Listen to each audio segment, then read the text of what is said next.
Millicent Fawcett. Dame Millicent Garrett Fawcett GBE, born on the 11th of June 1847, died on the 5th of August 1929, was an English politician, writer and feminist. She campaigned for women's suffrage by legal change and in 1897 to 1919 led Britain's largest women's rights association, the National Union of Women's Suffrage Societies, NUWS, explaining, "I cannot say I became a suffragist. I always was one, from the time I was old enough to think at all about the principles of representative government."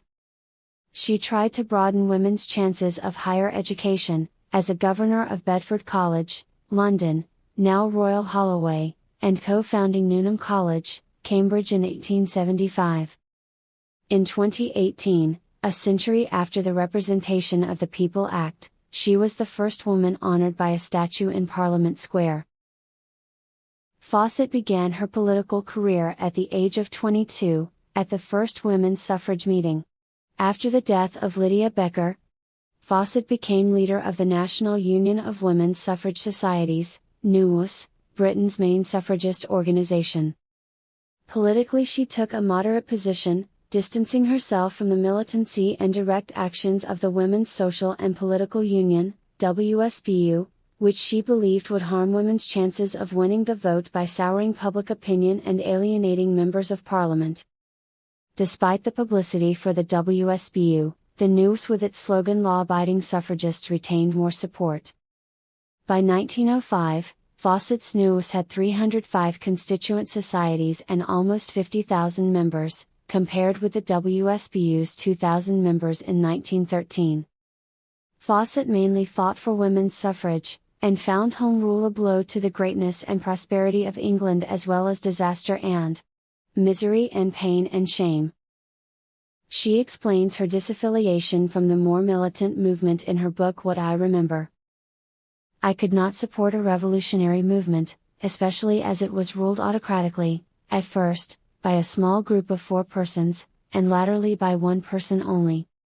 In 1908, this despotism decreed that the policy of suffering violence, but using none, was to be abandoned.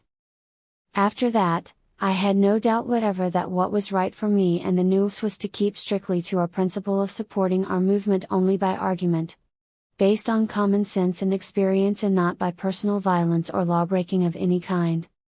The South African War gave a chance to Fawcett to share female responsibilities in British culture. She was nominated to lead a commission of women sent to South Africa, sailing there in July 1901 with other women to investigate Emily Hobhouse's indictment of atrocious conditions in concentration camps where the families of the Boer soldiers were interned. No British women had been entrusted before with such a task in wartime.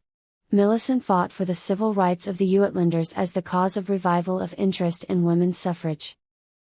Fawcett had backed countless campaigns over many years, for instance to curb child abuse by raising the age of consent, criminalize incest and cruelty to children within the family, and the practice of excluding women from courtrooms when sexual offenses were considered, stamp out the white slave trade, and prevent child marriage and the introduction of regulated prostitution in India. Fawcett campaigned to repeal the Contagious Diseases Acts, as reflecting sexual double standards. They required prostitutes to be examined for sexually transmitted diseases and if found to have passed disease to their clients, to be imprisoned. Women could be arrested on suspicion of being a prostitute and imprisoned for refusing consent to examinations that were invasive and painful. The men who infected the women were not subject to the acts, which were repealed through campaigning by Fawcett and others. She believed such double standards would never be erased until women were represented in the public sphere. Fawcett wrote 3 books, one co-authored with her husband, and many articles, some published posthumously. Her Political Economy for Beginners went into 10 editions, sparked 2 novels, and appeared in many languages. One of her first articles on women's education appeared in Macmillan's magazine in 1875, the year when her interest in women's education led her to become a founder of Newnham College for Women in Cambridge. There she served on the college council and backed a controversial bid for all women to receive Cambridge degrees. Millicent regularly spoke at girls' schools, women's colleges and adult education centers. In 1904, she resigned from the Unionists over free trade, when Joseph Chamberlain gained control in his campaign for tariff reform. When the First World War broke out in 1914, the WSPU ceased all activities to focus on the war effort. Fawcett's nurse replaced her political activity with support for hospital services in training camps, Scotland, Russia and Serbia. Largely because the organization was markedly less militant than the WSPU, it contained many more pacifists and support for the war within it was weaker. The WSPU was called jingoistic for its leader's strong support for the war. While Fawcett was no pacifist, she risked dividing the organization if she ordered a halt to the campaign and diverted news funds to the government as the WSPU had. The news continued to campaign for the vote during the war and used the situation to its advantage by pointing out the contribution women had made to the war effort.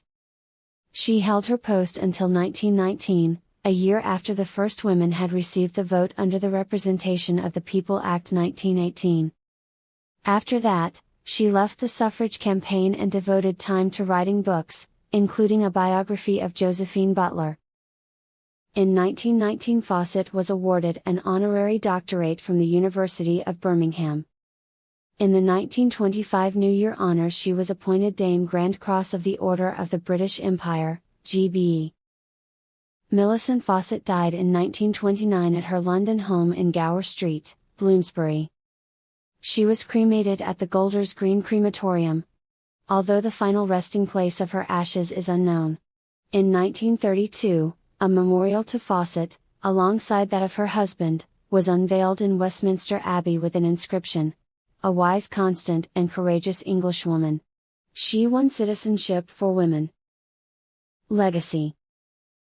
Millicent Fawcett Hall was constructed in 1929 in Westminster as a place for women's debates and discussions. Presently owned by Westminster School, the hall is used by the drama department as a 150-seat studio theatre. St. Felix School, near Fawcett's birthplace of Aldborough, has named one of its boarding houses after her. A blue plaque for Fawcett was erected in 1954 by London County Council at her home of 45 years in Bloomsbury. The archives of Millicent Fawcett are held at the Women's Library, London School of Economics, which in 2018 renamed one of its campus buildings Fawcett House, after her role in the British suffrage movement and connections to the area. In February 2018, Fawcett was announced as winner of a BBC Radio 4 poll for the most influential woman of the past 100 years. The Millicent Fawcett Mile is an annual 1-mile running race for women, inaugurated in 2018 at the Mulla Anniversary Games in London. Thanks for watching HerStory channel. Don't forget to like the video and subscribe our channel.